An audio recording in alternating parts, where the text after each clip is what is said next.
Hi, team, and welcome to our ninth virtual awards for the September Rising Rock Stars, as well as for our Q3 Iconic Superstars. No? So, gaya nga nung nabanggit ko sa inyo, no, during the office days, no, sorry again, no, na hindi agad natin na-release itong video natin, no, for the awards, no.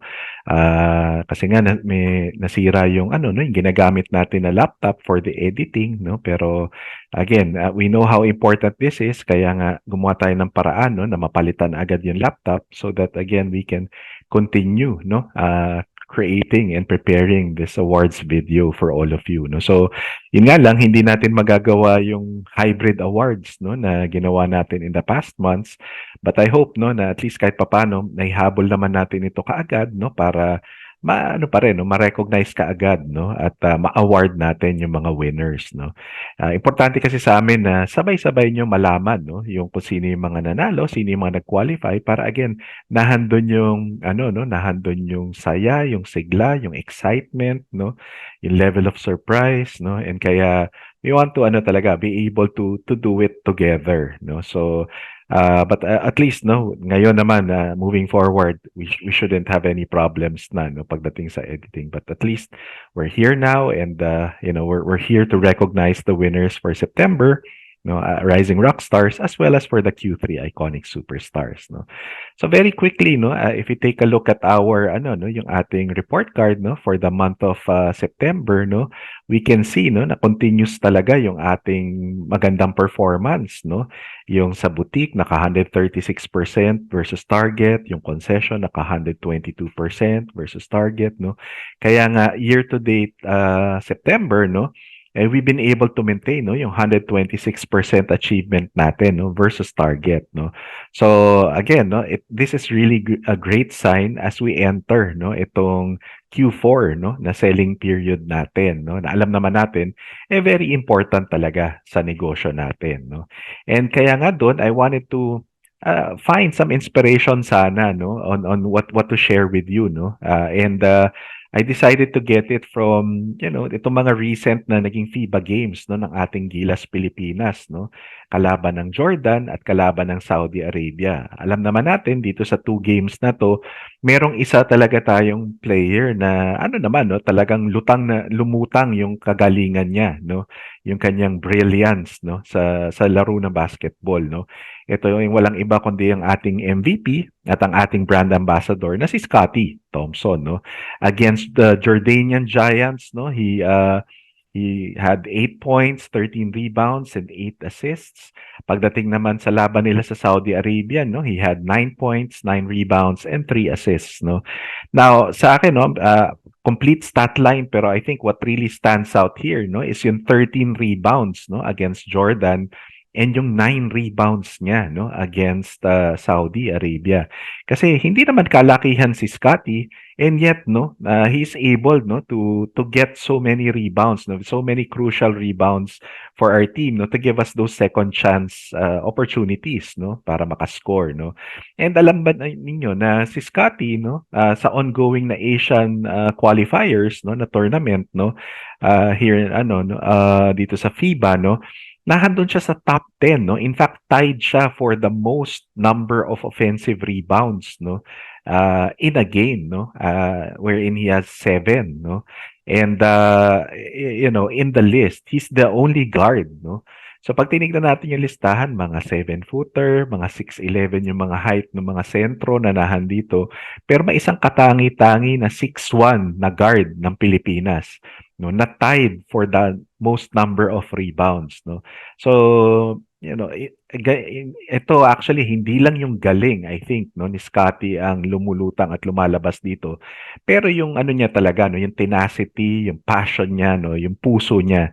And I think he captured it talaga no in one of the interviews no nung tinanong siya about it no. Kasi sinabi niya nga talaga na it's all about heart no. Yung mga rebounds niya talagang dahil yung sa puso at yung determinasyon niya no na makuha yung bola, makuha yung possession para sa kapkoponan niya no. And lalong-lalo na when he plays for the Philippines no, for our country. And I wanted to draw inspiration from that no kasi we are ano na no in the home stretch no eka nga nitong taon na to no, we've done excellently nitong first 10.5 months, and we have 1.5 months left na lang, no? So, itodo na natin talaga, no, na ibigay na natin lahat ng makakaya natin, no, para talaga namang ma-maximize natin, no, yung mga magiging performance at magiging benta natin, no. For a lot of you, you are all in the running, no, sa mga annual awards natin, whether for individual or for store awards, no. So, you've given your effort, no, your maximum effort for the first 10.5 months, no. So, for the last 1.5, no, ibigay na talaga natin yung lahat ng pwede pa nating ibigay para talaga namang makuha natin yung inaasam natin at yung gusto nating ma-achieve, no, for this year, no. So, I think magandang ano siya, no, na again, we have the plans in place, the preparations in place, pero gaya nga nung nabanggit ko sa inyo, no, ang hinihiling ko talaga, no, let's execute excellently, no. Yung execution yung magiging key, no, sa kahit anong plano para talagang maging maganda yung magiging output, no. Let's show our determination, our passion. Let's give it our all. Sabi nga ni Scotty, bigay natin ang puso natin, no, para makuha natin yung ninanais natin. Okay, so again, no, let's all work together so that we can definitely win as one this year. So again, to all the winners, congratulations, no, thank you, and God bless.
is the CHG League of Excellence.